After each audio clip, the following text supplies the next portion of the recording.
नमस्कार, आप देख रहे हैं एक्सपोज टुडे न्यूज। आपके साथ मैं हूं वैशाली।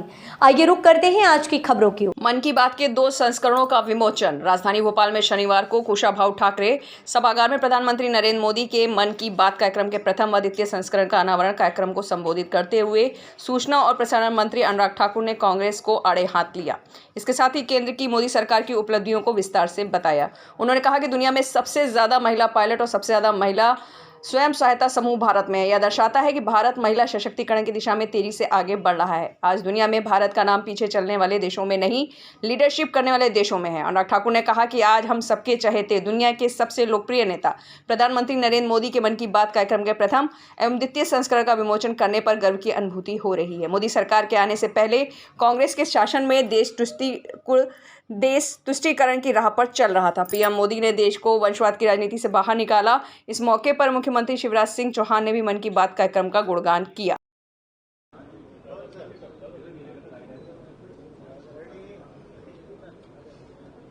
प्रधानमंत्री नरेंद्र मोदी जी के भाषणों का संकलन करके 2 पुस्तकें निकाली गई, सबका साथ, सबका विकास, सबका विश्वास। और ये सन 2020, 2021 और 2021-2022 इन 2 वर्षों की प्रधानमंत्री की दूसरी पारी की शुरुआत के बाद जो भाषण दिए गए उनमें से चुने गए एक खंड में 86 और दूसरे में 80 भाषण लिए गए हैं। महिला नेतृत्व विकास से लेकर युवाओं के सामर्थ्य और देश के अन्य ऐसे विषयों पर, कोविड प्रबंधन से लेकर भारत को नई ऊंचाइयों पर ले जाना, छोटा किसान देश की शान, इन सब सब्जेक्ट पे जो प्रधानमंत्री जी ने उस समय कहा, और उस समय जो कहते थे तब तो कांग्रेस आलोचना करती थी, विपक्ष आलोचना करता था, लेकिन हमने देखा कितने कम समय के अंदर उसको लागू भी किया, सफल भी किया। कोविड के समय वो भारत की वैक्सीन पर प्रश्न चिन्ह खड़ा करते थे। 220 करोड़ वैक्सीन बनी भी और मुफ्त में लगी भी। 160 देशों को वैक्सीन मैत्री के माध्यम से दवाई और वैक्सीन दिलाई भी गई। और न्यू वर्ल्ड ऑर्डर की मैं बात करूं पोस्ट कोविड, तो उसमें भारत की एक नई पोजीशन बन रही है। ये जियो पॉलिटिकल इक्वेशन जो है वो भारत को एक नई ऊंचाइयों पर ला रहा है। और G20 की अध्यक्षता के कारण भारत को एक नई पहचान, भारत की कला, संस्कृति, साहित्य और सामर्थ्य, इस सब को हम दुनिया भर में दिखा पा रहे हैं। मध्य प्रदेश के राजधानी भोपाल में माननीय शिवराज सिंह चौहान जी ने इन दोनों पुस्तकों का विमोचन किया है और ये देश में मध्य प्रदेश को चुना गया भोपाल को इसके विमोचन करने के लिए। माननीय शिवराज जी का धन्यवाद करता हूं समय देने के लिए। लेकिन एक बात जरूर कहूंगा मित्रों, ये जो कांग्रेस कहती है, अभी भी कुछ दिन पहले राहुल जी ने कहा कि मुस्लिमों पर आक्रमण या मुस्लिमों पर प्रहार, मैं तो ये कहूंगा ये लोग तुष्टीकरण की राजनीति करते थे, परिवार तक सीमित थे। मोदी जी 140 करोड़ भारतीयों को परिवार जन लेकर चले, हर किसी की चिंता करते हैं, तभी तो सबका साथ, सबका विकास और सबका विश्वास इसी मूल मंत्र के साथ चले। अगर सही मायने में अगर ये सोचते हैं ये आक्रमण है क्या, अगर 4 करोड़ पक्के मकान मिले, उसमें बड़ी तादाद में मुस्लिम भाइयों को मिले बगैर भेदभाव के मिले, 12 करोड़ शौचालय मिले, बड़ी तादाद में मुस्लिम बहनों को मिली बगैर भेदभाव के मिले, 12 करोड़ नल से जल मिला, बड़ी संख्या मुस्लिम परिवारों को मिला, क्या इसको आक्रमण मानते हैं? वो अत्याचार मानते हैं? वो कांग्रेस तो वोट लेती रही इन सब का, किया कुछ नहीं अल्पसंख्यक के लिए। चाहे सिख हो तो उनका कत्लेआम किया, बाकी अल्पसंख्यक हो तो उनका नाम लेकर केवल वोट मांगा है। गरीबी हटाओ का नारा लेते थे, लेकिन कांग्रेस के समय गरीब मिट जाता था, गरीबी नहीं हटी।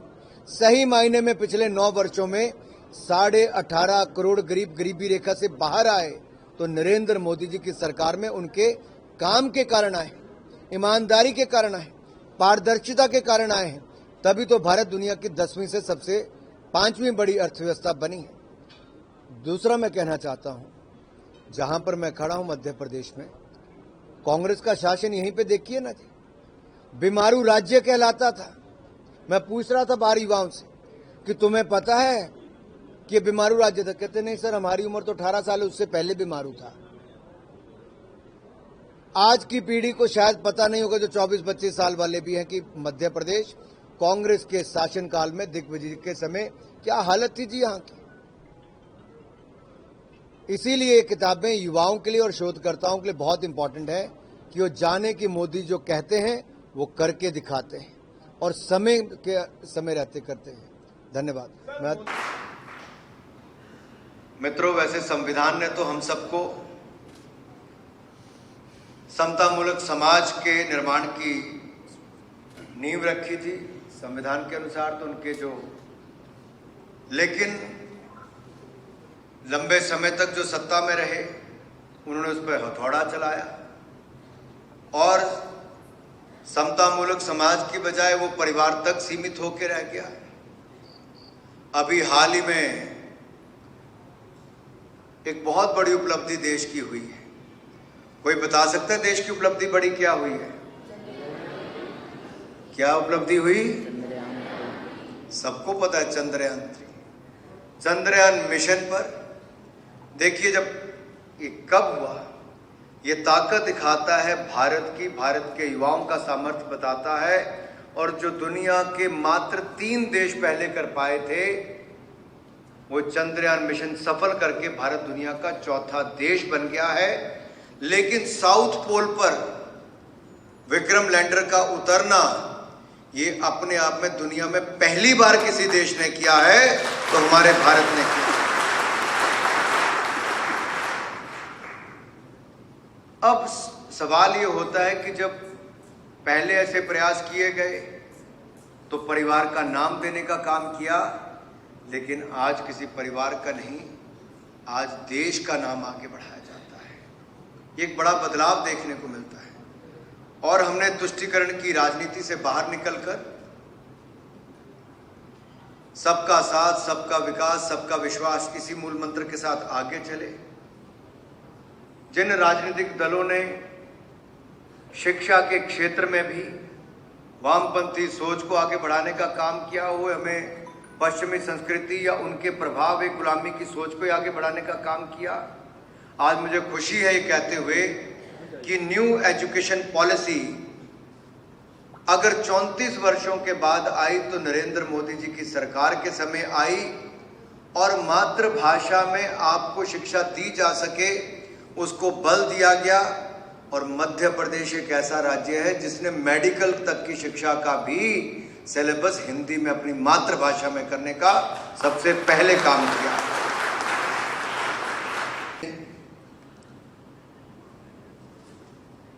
हम सब के सामने एक सवाल बार बार खड़ा होता है, मीडिया के लोग भी कई बार पूछते हैं कि क्या है 10वें नंबर से 5वें नंबर की अर्थव्यवस्था बनी।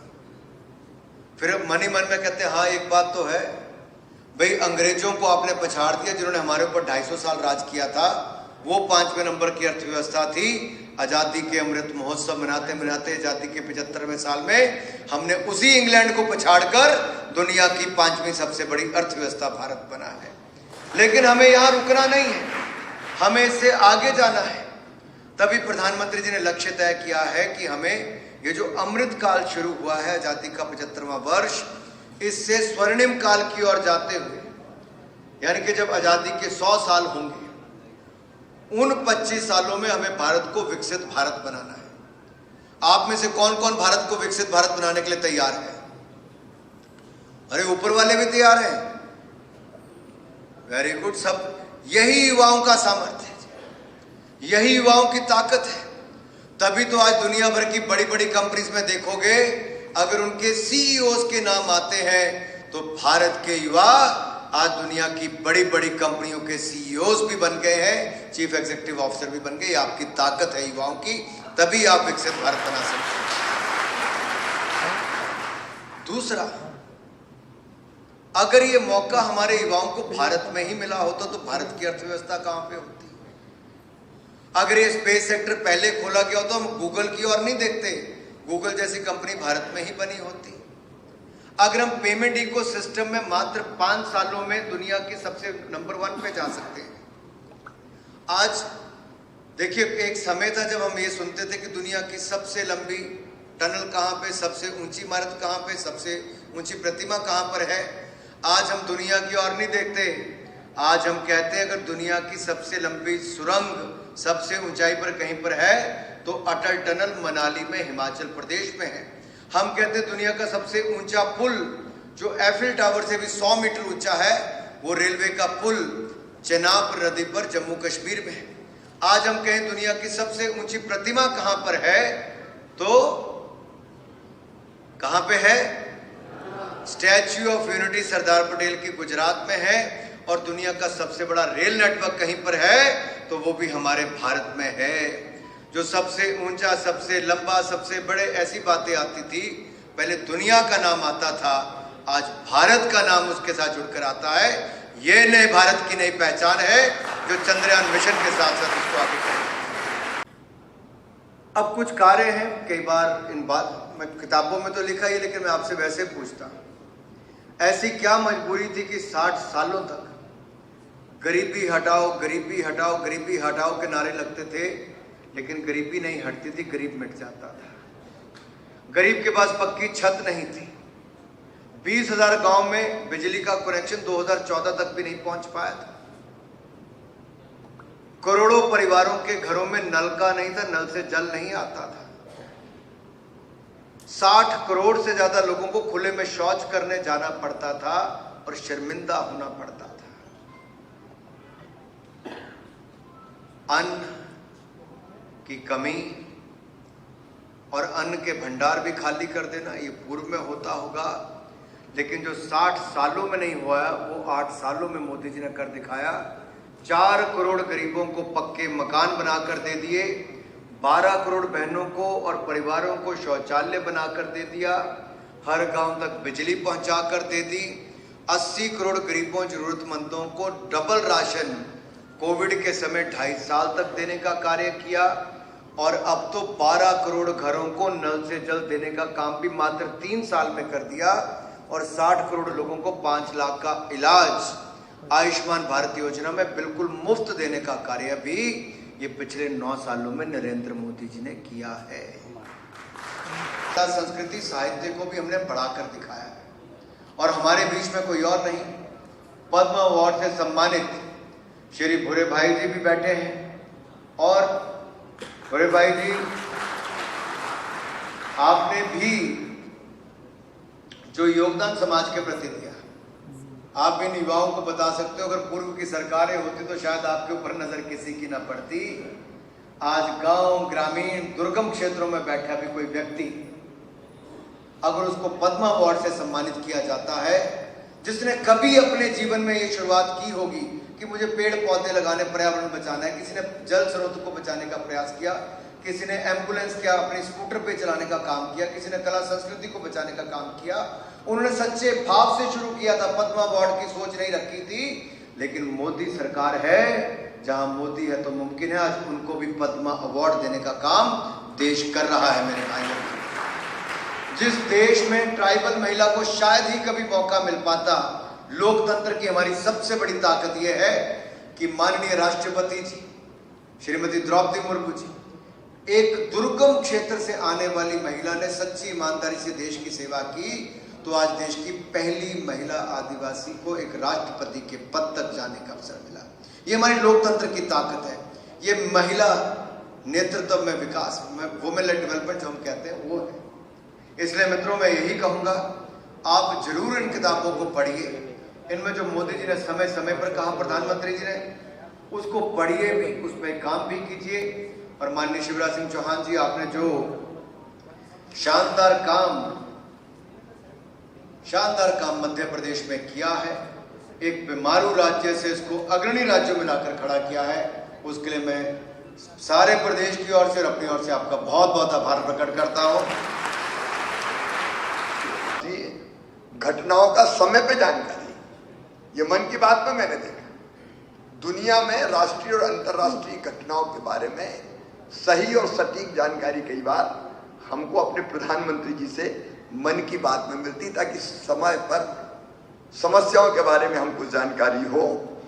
और डिजिटल पहुंच और विस्तार, देखो मन की बात, यहाँ बैठे Anurag ji, radio, television, social media, digital platform, कितने प्लेटफॉर्म पर प्रकाशित होते हैं।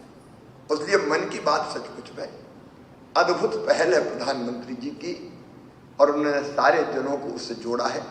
मैं इतना ही अनुरोध करूंगा कि इस किताब सबका साथ सबका विकास, इसको पढ़ना जरूर। आजकल ये हो गया कि हम किताब ले भले लें, लेकिन पढ़ने में थोड़े आलसी से हो गए हैं। मेरा आपसे आग्रह है कि हम समय निकाल, देखो समय तो निकलता है। मुझे अगर पढ़ना होता है तो मैं समय कैसे निकालता हूं, गाड़ी में बैठे हुए जा रहे हैं, उतना समय मिल गया तो रास्ते में पढ़ लिया, कहीं विमान में पढ़ लिया, कहीं हेलीकॉप्टर में। पढ़ने के लिए समय चुराना पड़ता है। तो मेरा आपसे आग्रह है, विशेषकर बच्चों से, कि इसको पढ़ना जरूर। प्रधानमंत्री जी हमारी प्रेरणा है। प्रधानमंत्री जी के नेतृत्व में देश और प्रदेश ने भी अगर इतना विकास किया है। अब बताइए, कई बार प्रधानमंत्री जी बेरोजगारी भत्ता, कुछ लोग बात करते हैं, राजनीतिक दल पर बड़ी सस्ती लोग बेरोजगारी भत्ता देंगे, बेरोजगारी भत्ता देंगे। अच्छा, कह भी देते हैं, देते भी नहीं है, बैरियर्स इतने लगा देते हैं, किसी को मिलते ही नहीं है। हमने तय किया कि बेरोजगारी भत्ता नहीं। चिड़िया अपने बच्चों को घोंसला नहीं देती, पंख देती है, पंख, ताकि ऊंची उड़ान भर सके। और जब हमने कहा कि बेरोजगारी भत्ता नहीं देंगे, हमने बनाई सीखो और कमाओ योजना, स्काई सीखो कमाओ योजना। काम सीखेंगे बच्चे कंपनियों में, उसके बदले 8,000 रुपया उनको दिया जाएगा स्टाइपेंड के रूप में। तो प्रधानमंत्री जी की ऐसी अनेक प्रेरणाएं, सीखे भी बच्चे, परमानेंट जॉब भी मिले। अगर आप पढ़ेंगे तो कई आइडियाज आपको भी आएंगे। और इसलिए मेरा आग्रह है कि मन की बात आप पढ़िए जरूर। पढ़ेंगे आप? और मैं आपसे पूछ रहा हूं, पढ़ेंगे? आप पढ़िए जरूर। ये अमूल्य खजाना है जिससे आपको कई मोती मिलेंगे। मैं अनुराग जी का हृदय से आभार प्रकट करता हूं। आपने मन की बात के इस खंड के लोकार्पण के लिए मध्य प्रदेश को चुना। ये मध्य प्रदेश का परम सौभाग्य है। आप पधारे, उसके लिए भी आपको धन्यवाद। और ये दुर्लभ सौभाग्य मध्य प्रदेश को दिया, उसके लिए भी आपको बहुत बहुत धन्यवाद। मध्य प्रदेश लगातार आगे बढ़ता रहेगा। अभी अभी भारतीय जनता पार्टी के प्रदेश के यशस्वी अध्यक्ष और खजुराहो के लोकप्रिय सांसद आदरणीय श्री वी.डी. शर्मा जी, बहन अनुपमा जी, विक्रम जी और उपस्थित मेरे प्रिय बहनों, भाइयों और भांजे भांजियों,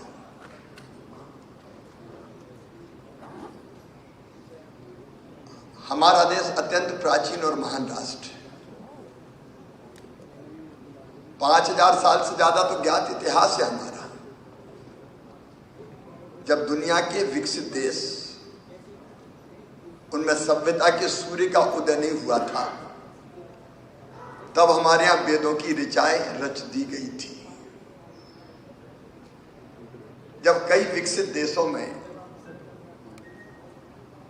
पेड़ों के पत्तों और छालों से शरीर को ढका जाता था, तब हमारे यहां मलमल बनता था। तक्षशिला और नालंदा जैसे विश्वविद्यालय हुआ करते थे। लेकिन एक कालखंड आया, हम पराधीन हुए और स्वतंत्रता के बाद भी जिस सरकार ने काम किया, उसकी दृष्टि में राष्ट्र प्रथम नहीं था।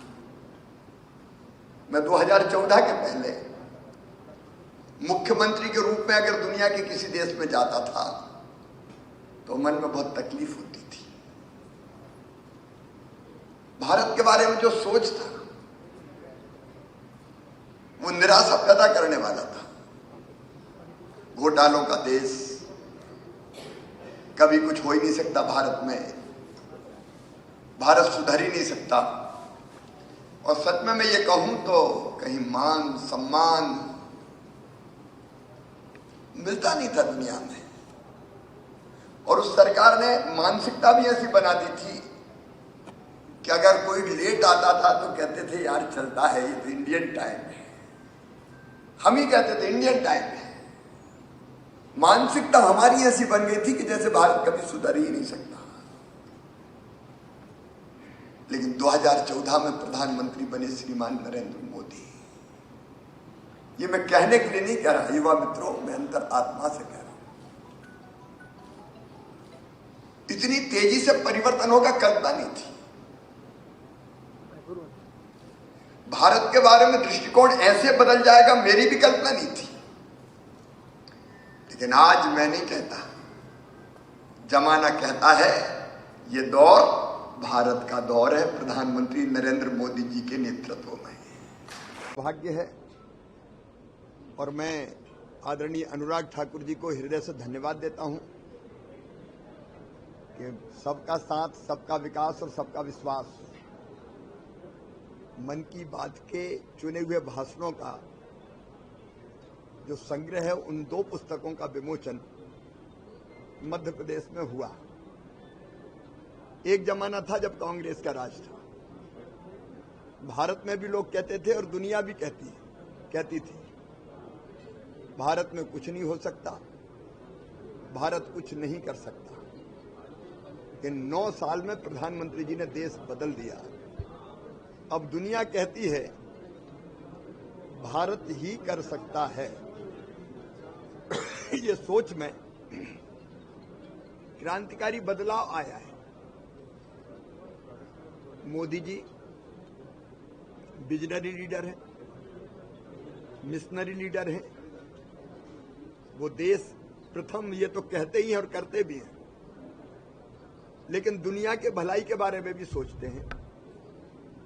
सबका समावेश करके सबको साथ लेके चलते हैं।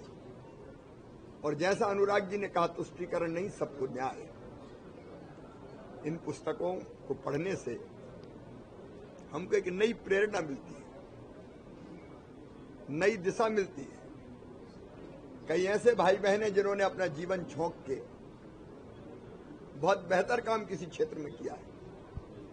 उस काम को भी लोगों को सामने लाने का काम प्रधानमंत्री जी करते हैं और नई प्रेरणा देते हैं। इन पुस्तकों को पढ़ने से एक नई ऊर्जा का संचार भी होता है। मैं एक बार फिर अनुराग जी को बधाई, हृदय से धन्यवाद देता हूं तो उन्होंने हमको ये सौभाग्य दिया। आज भारत में अगर 18 करोड़ लोग गरीबी के कुचक्र से बाहर आए हैं तो प्रधानमंत्री जी के आशीर्वाद से 1,36,00,000 लोग मध्य प्रदेश के भी उसमें सम्मिलित हैं। मध्य प्रदेश में आज अगर शानदार इंफ्रा खड़ा हुआ है तो प्रधानमंत्री जी का आशीर्वाद है। सिंचाई की सुविधाएं हो, सड़कों का जाल हो, पीने के पानी का मिशन हो, जल जीवन मिशन। मन में तकलीफ तब जरूर होती कि 1.25 साल में कांग्रेस और कमलनाथ जी ने जल जीवन मिशन को मध्य प्रदेश की धरती पर शुरू ही नहीं किया। केंद्र ने पैसा भेजा, प्रधानमंत्री जी ने, उनने लोगों के घरों तक पानी पहुंचाने के लिए नल लगाए ही नहीं। प्रधानमंत्री जी ने प्रधानमंत्री किसान सम्मान योजना के अंतर्गत 6,000 रुपया देने का फैसला किया किसानों को। कमलनाथ जी ने नामों की सूची ही नहीं भेजी, लाखों नाम छोड़ दिए। प्रधानमंत्री जी ने प्रधानमंत्री आवास योजना के तहत लाखों मकान दिए मध्य प्रदेश के गरीबों को, लेकिन कांग्रेस और कमलनाथ जी ने वो मकान लौटा दिए कहीं। प्रधानमंत्री जी के कारण देश भी बढ़ रहा है, मध्य प्रदेश भी बढ़ रहा है और मन की बात राष्ट्र प्रथम के भाव को जागृत करके हमको देश सेवा में लगाने की प्रेरणा देती है। इसलिए मैं एक बार फिर अनुराग जी का आभारी हूं कि उन्होंने मध्य प्रदेश को सौभाग्य दिया। इस खबर में फिलहाल इतना ही। आगे की तमाम अपडेट्स जानने के लिए जुड़े रहें एक्सपोज टुडे न्यूज के साथ। नमस्कार।